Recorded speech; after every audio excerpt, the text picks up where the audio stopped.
Uh, Guys, good day again. Today is Sunday, and we consider kuning as a some kind of follow-up video concerning sa nag-scam sa amon balang titles ang friend ko.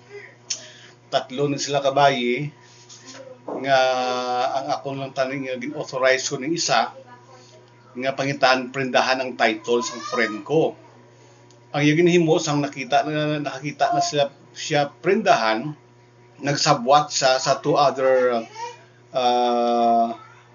partners puro na sa mga bahay taga Bacolod.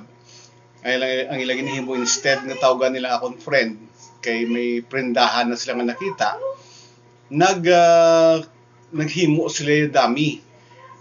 May lalaki sila nga ginupod kag ginpapirma as if siya to ang owner sang title sang friend ko. So friend ko, title owner, gin-forge ang iyang ang iyang mga title, ang iyang mga IDs. So kag instead nga 100,000 lang ako nga ginpaprenda, gin-blind kami nila tunga gali sa milyon. So may ara sa 400,000 nga tinunga-tunga nila, guys. So that is falsification of public documents.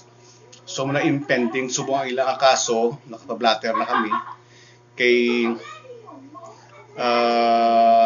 kinanglan na sang migo ko ang yalan title kay na-approve na sa iyang ginalunan sa Dunganon Bank.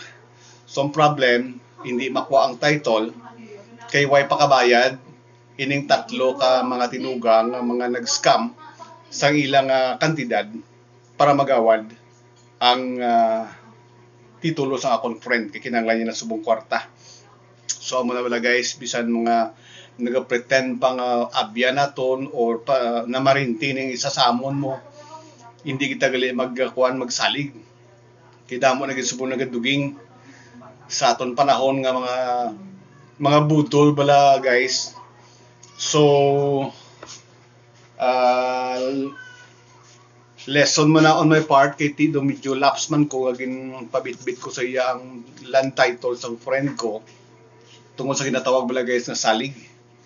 So amo na nang i-update ka mo, guys, kung ano ang dalagan sang ini nga mga events kay ti ang akon nga friend nga tag-isang titulo.